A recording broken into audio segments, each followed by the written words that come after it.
Bismillahirrahmanirrahim. Assalamualaikum warahmatullahi wabarakatuh. Sahabat-sahabat sekalian, bertemu lagi dengan saya, channel Sukses dengan Logika Tuhan. Sahabat-sahabat sekalian, pada kesempatan ini seperti biasa saya akan berbagi logika dengan sahabat-sahabat sekalian. Sahabat-sahabat sekalian, ini adalah sebuah pandangan yang tidak pernah dikemukakan sebelumnya oleh umat Islam. Tapi saya mencoba mengungkap bahwa sesungguhnya rahasia yang dibawa oleh Rasulullah SAW itu adalah rahasia langit dan bumi. Dan itu adalah firman dari Allah Subhanahu wa Ta'ala. Sahabat-sahabat sekalian, jikalau kita bertanya siapa orang tercerdas di muka bumi ini, maka pasti sahabat-sahabat sekalian menjawabnya adalah Albert Einstein. Dan itu juga yang saya ketahui ketika saya sekolah di SD, kemudian di SMP, SMA, bahkan sampai perguruan tinggi, bahkan sampai menjadi guru. Banyak guru-guru kita menyampaikan bahwa orang tercerdas di muka bumi ini, salah satunya diwakili oleh Albert Einstein. Salah satu kecerdasan dari Albert Einstein itu adalah dia bisa mengambil sebuah kesimpulan tanpa melalui riset atau penelitian, sehingga dia menggunakan nalarnya, menggunakan logikanya, sehingga dia sampai bisa berkesimpulan. Ketika kecepatan sebuah benda bertambah, maka waktu melambat. Ini adalah kesimpulan dari Einstein yang diambil berdasarkan apa yang dipikirkan, berdasarkan logika yang dikemukakan oleh Einstein. Dan pendapat ini ternyata pada tahun 1976 benar-benar dibuktikan oleh para ilmuwan bahwa waktu di puncak gunung lebih cepat daripada waktu di lembah. Dan waktu ketika kita berada di pesawat itu lebih cepat daripada kita berada di bumi. Nah, sahabat-sahabat sekalian, ini dibuktikan pada tahun 1400 atau 1500-an ketika orang barat mengalami masa pencerahan. Nah, sahabat-sahabat sekalian, penemuan Einstein ini betul-betul memberi inspirasi dan menjadi sebuah topik yang menghangat pada saat itu dan terkenalah kemana-mana, sehingga Einstein ini termasuk sosok orang yang paling cerdas di dunia. Nah, sahabat-sahabat sekalian yang muslim, bagaimana dengan kita sebagai umat Islam? Kita punya sejarah, kita juga punya orang-orang hebat, tetapi tidak pernah diungkap. Salah satu orang hebat itu adalah panutan kita, teladan kita, Rasulullah SAW. Nah, coba sahabat-sahabat muslim, kalau kita berbicara Nabi Muhammad Rasulullah SAW, sebagaimana diberitakan di dalam hadis bahwa Nabi Muhammad itu adalah seorang yang ummi. Dia tidak bisa membaca dan tidak bisa menulis.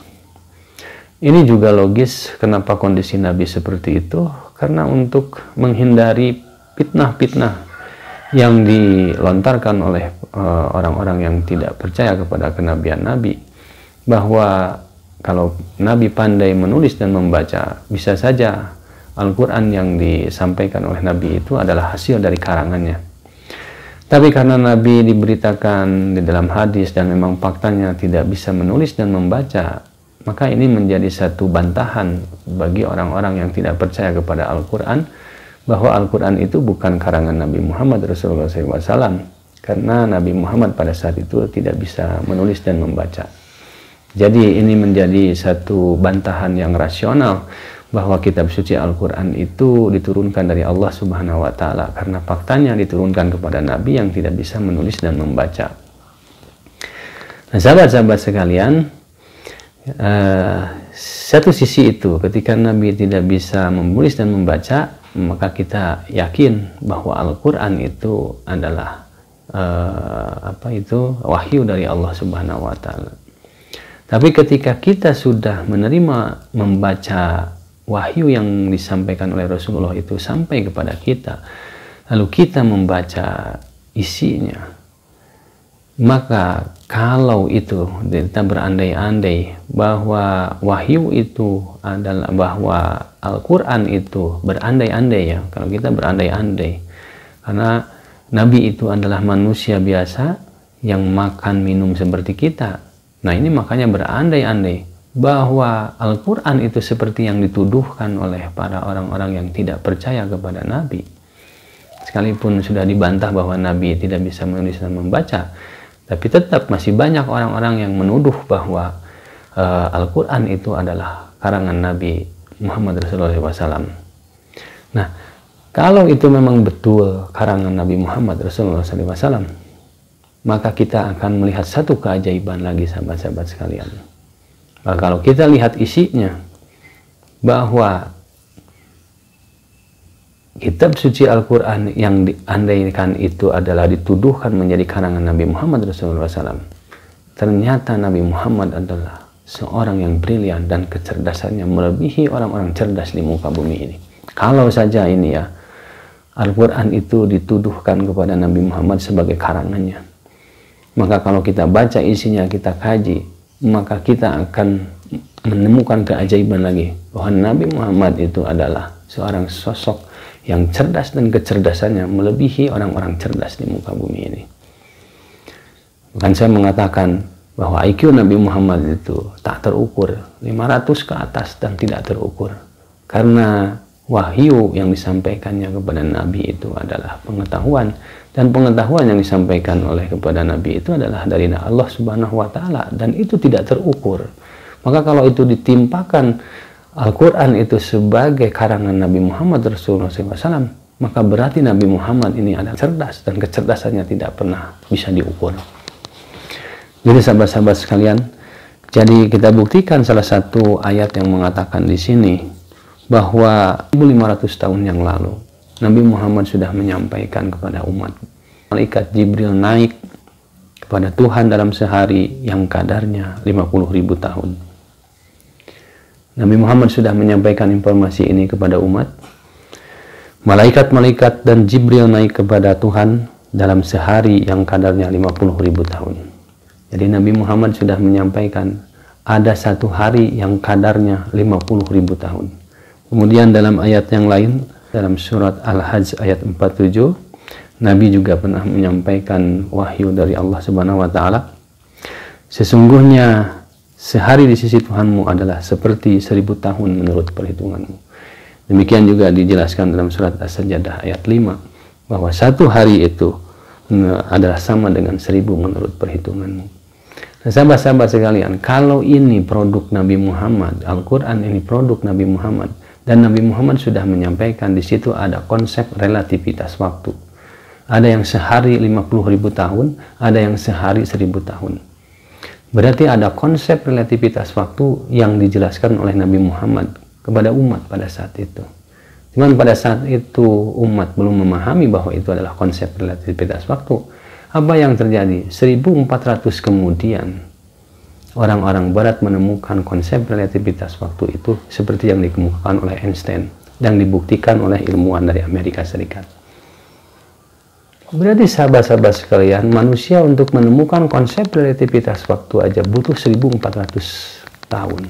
Dan ilmu ini adalah ilmu yang super canggih dan ilmu dengan yang sangat tinggi jika orang mampu memahami ilmu ini. Dan Nabi Muhammad dulu sudah menyampaikannya. Jikalau tadi saya andaikan lagi Al-Quran ini adalah produk Nabi Muhammad, maka Nabi Muhammad itu menjadi orang yang paling cerdas di muka bumi ini. Tapi jikalau Nabi Muhammad itu memang dinyatakan tidak bisa menulis dan tidak bisa membaca, maka Al-Quran itu jelas itu adalah wahyu dari Allah Subhanahu wa Ta'ala. Sahabat-sahabat sekalian, jadi sebetulnya mau itu Quran menjadi produk Nabi Muhammad, mau Quran itu tidak diyakini sebagai wahyu dari Allah Subhanahu wa Ta'ala, maka sekarang ini untuk membuktikan bahwa Al-Quran itu wahyu atau bukan, maka diujilah isinya sekarang. Maka Al-Quran, Allah menantang, silahkan buat 1 ayat, silahkan buat 10 ayat, atau 1 ayat saja. Dan Allah menantang, supaya wahyu-wahyu yang disampaikan oleh Nabi Muhammad kepada manusia ini diuji oleh manusia. dan Allah sudah punya jawabannya. Tidak akan ada satu manusia pun yang mampu menandingi ayat-ayat Al-Quran, karena Al-Quran itu wahyu dari Allah Subhanahu wa Ta'ala. Jadi sahabat-sahabat sekalian, ini adalah keunikan Nabi Muhammad Rasulullah SAW.